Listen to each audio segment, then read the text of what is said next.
বন্ধুরা, তোমরা কেমন আছো? আশা করি তোমরা খুব ভালো আছো। আমিও খুব ভালো আছি। আজকে তোমাদের আমি আলু দিয়ে ভোলা মাছের ঝাল করে দেখাচ্ছি। এটা কিন্তু কোনো রকম মশলা দেবো না, এটার মধ্যে শুধু থাকবে টমেটো, পেঁয়াজ আর ধনেপাতা।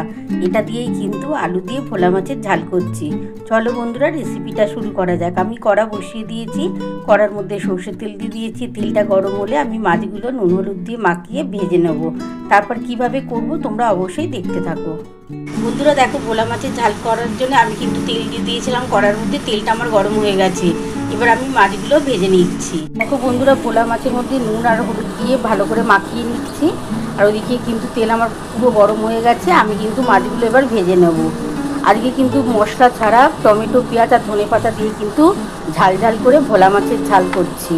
আর এটা আলু দিয়ে করছি, দারুণ খেতে লাগবে। কিন্তু তোমরা এটা গরম ভাতের সাথেও খেতে পারো, এমনকি রুটির সাথেও তোমরা কিন্তু এরকম শুকনো করে তরকারিটা করলে তোমরা রুটি দিয়েও খেতে পারবে। এবার আমি ভেজে নিচ্ছি বন্ধুরা। আমি ভোলা মাছটা এবার দিয়ে দিচ্ছি।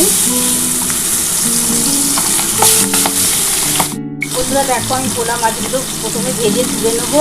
তারপরে কিন্তু এই তেলের মধ্যে আমি প্রথমে কিন্তু আলুটা দিয়ে দেবো।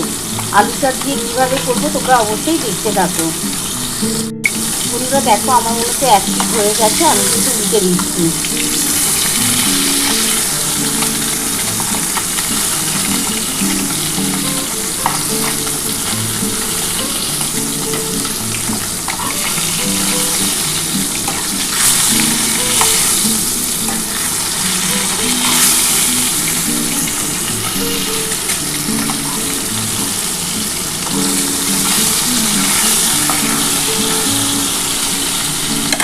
প্রথমে আমি এই মাছগুলো আগে ভেজে তুলে নেবো, তারপরে যেগুলো বাকি থাকবে সেটা ভেজে নেবো বন্ধুরা।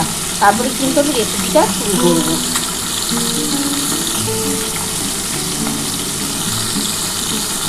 বন্ধুরা দেখো, আমার কিন্তু ভাজা হয়ে গেছে। দেখো আমার 2 পিসই ভাজা হয়ে গেছে। আমি এবার এগুলো তুলে নিচ্ছি। তুলে নিয়ে যে কটা আবার বাকি থাকবে সেগুলো ভেজে নেবো। এই যে দেখো বন্ধুরা, এই কটা বাকি থাকবে এটা ভেজে নেবো। বন্ধুরা দেখো, আমার কিন্তু এই 3 পিস মাছ ভাজা হয়ে গেছে, আমি তুলে নিয়েছি। আর 2 পিস বাকি আছে, আমি দিয়ে দিচ্ছি। এই 2 পিস ভাজা হয়ে গেলে আমি তুলে নেবো। তারপর কিন্তু এই তেলের মধ্যে আমি কিন্তু আলুটা দিয়ে দেবো। আলুটা একটু লাল করে ভাজা হলে ওর মধ্যে পেঁয়াজ দিয়ে দেবো। ওর মধ্যে পেঁয়াজ আর টমেটো দিয়ে দেবো। দেখো আমার মনে হচ্ছে 1 মিনিট হয়ে গেছে, এবার আমি দিয়ে দিচ্ছি।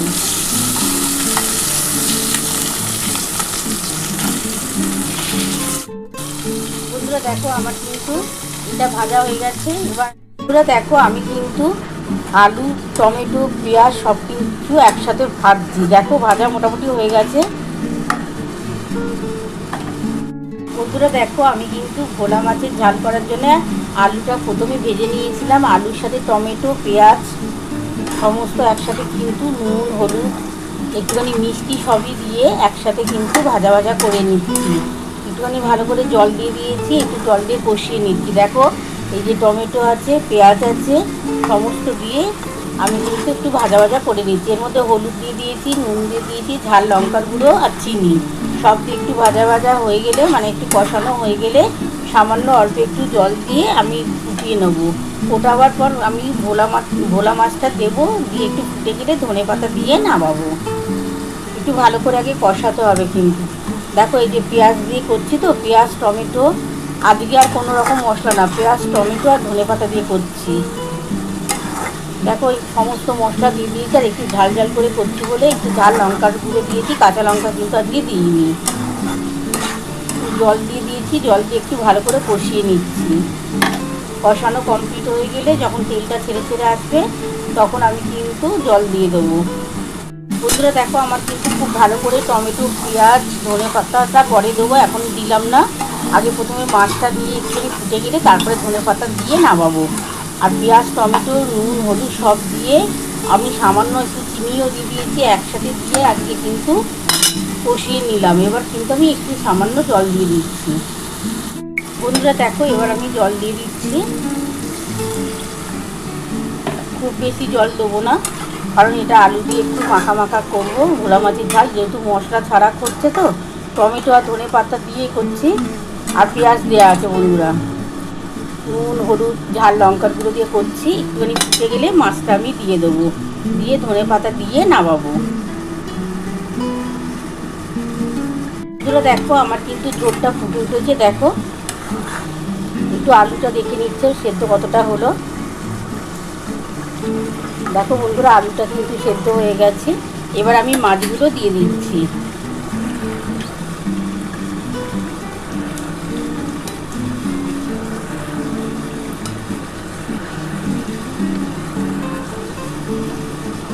একটু মাছগুলো দিয়ে ঝোলটার সাথে ফোটাবার পর আমি কিন্তু ধনে পাতাটা যে কুটে রেখেছি ধনে পাতাটা দিয়ে নামাবো বন্ধুরা। আর এটা একটু ঝাল ঝাল করে করছি, তাহলে কিন্তু খেতে খুব ভালো লাগবে। বন্ধুরা দেখো ওপর থেকে এই যে ধনে পাতাটা দিয়ে দিলাম।